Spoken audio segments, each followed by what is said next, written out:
Hi guys, welcome to my redo of a video, the Liverpool match review of Liverpool versus Arsenal at Anfield. Sorry about the previous audio problems I had, but sorry, something went wrong with my computer, and yeah, I having to redo it again. So sorry about that, but yeah, let's get straight back into it again. Uh, Arsenal, what can I say? The same crap that we've seen yet again in the big games. It really is starting to frustrate me now. I mean, I just cannot believe that's team selection yet again.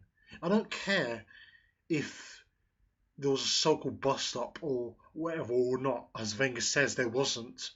He said that he wanted to go more direct, but how on earth can you leave out Sanchez for such an important game? Probably one of the biggest, if not the biggest, important games in our top four chase. I mean, how honestly, how can you start without Sanchez, our best player, like Robbie said, by a country mile? How does that work out? I mean, we had no proper. I honestly don't think we had a proper goal threat.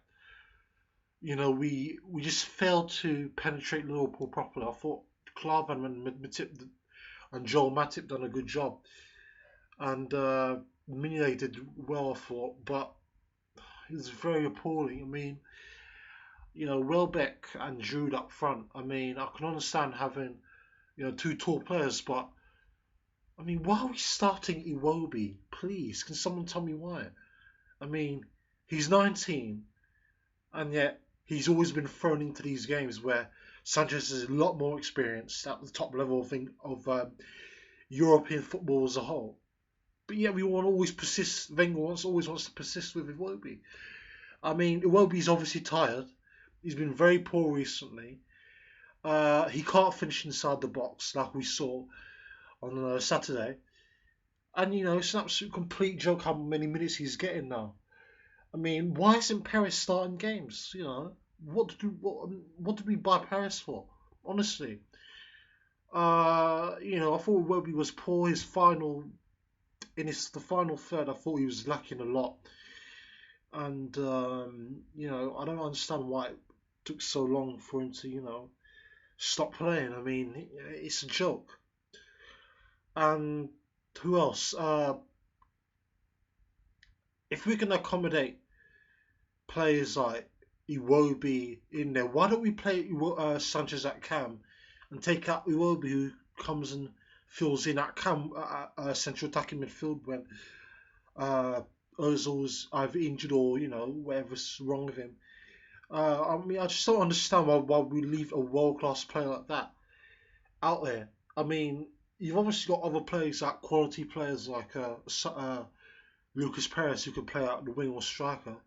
But why are we using Wellby in the first team now? With such an important running that we've got. Yeah, we still got to play teams like Man United. We still got to play City, both of the Manchester clubs at home. But yet we don't even want to. You know, it's like we're purposely not trying to accumulate any points. It's a joke.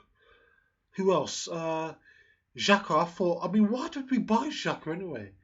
I mean, why didn't we go out and spend money on Kante? I thought, his tackling ability was so bad again. He's been very inconsistent. Very rash, very non-existent at times. I don't think he's a player we needed. Kante was who we needed, and Chelsea is always just getting a job done during the season and even before the season in the transfer window. I just feel like we're very lacking in quality and depth, and we don't have anyone good to replace Santi Cazorla. It's appalling. We're in an appalling situation, and players like Firmino and Coutinho, ran rings around Coquelin and Xhaka today. Is atrocious, and I think Coquelin is not the answer. He doesn't have the strength. We saw what happened to him against Hazard. and Chelsea a few weeks back. Yeah, he's been very poor, and he hasn't even scored a goal for us, which just sums it up really in a nutshell. I don't know why Wenger thinks that this was the solution, and I'm thankful that he woke a lot of us up, including myself, over who over Coquelin not being the answer. And it's true, it goes to show that he's not the answer. We're running on strings here, as we know with defensive midfield. We've been appalling recently. Our football's been bad, and when you're looking for players to protect our defence, you're looking at Coquelin. Just didn't do it well. Like I said, when Alden done well yesterday, really well. I thought his passing into the box was really good. Mane as well was unstoppable from Liverpool. Very efficient with his dribbles, and great finish by him.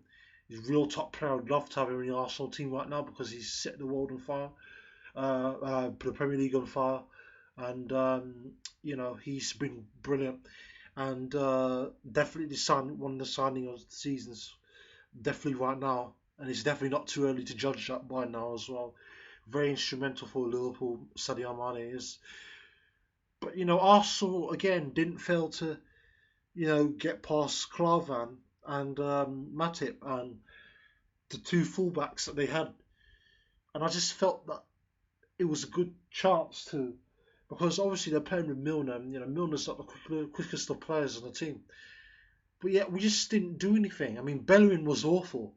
I thought his runs were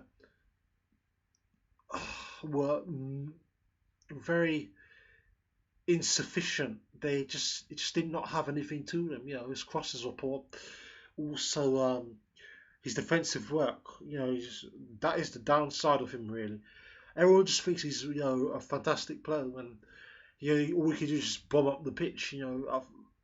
His defending has been really suspect at times, and then that Liverpool game really showed it, especially when he had to defend against players like Mane and even Coutinho when it came to it, when he drifted into the wing. And it's very sad to see that, because we need this guy. We don't have good enough cover at right back. And I'm very upset at his performance against Liverpool. He's not really set an example for anybody, Bellerin. But Koscielny, I don't know, tried to do as much as he could really, but Mustafi I thought was bad. Ever since he came back from injury, I thought he was really poor.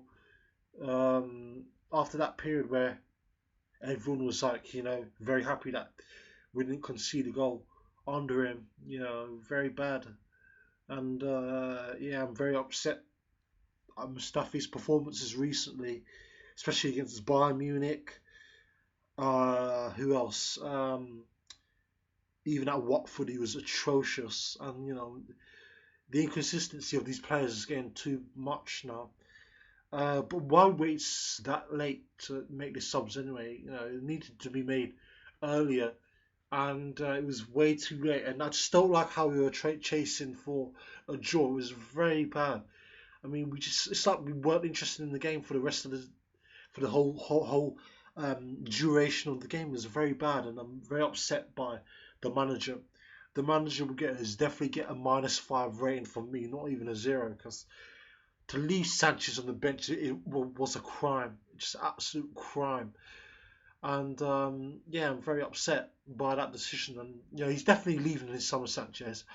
I'd go down to the bookies right now. Go to Betfred or Ladbrokes and place a good bet on that he's definitely going to leave. And I would guarantee that he's going to go and leave to a Premier League team like Chelsea or Man United. Wouldn't be surprised. It'll be another Van Persie and Nasri situation. So we're just going to have to wait and see what's going to happen here, really. But it's definitely coming, though, guys. It really is. So my man in the match would have to be... I just don't even know, to be honest. What I'm going to say is probably... I'm going to try and say Welbeck or Sanchez, really. One of those two. I'm not going to give one player because I'm just very unhappy after that. Even if he was resting some of those players, there's no point in resting them because we're out of the Champions League anyway. There's no way we're going to score 4 goals to 0 against Bayern. You know, the tie's done. We need to stop being deluded, stop sounding so stupid, and realize that we're failures right now. That's it. Nothing else. I'm perennial bottlers. That's it. But thanks for watching, guys, and sorry for the audio problems that you witnessed earlier on. Thank you very much, guys, for watching, and I'll be back very soon for the preview for the Bayern Munich game tomorrow on Tuesday night. Thank you.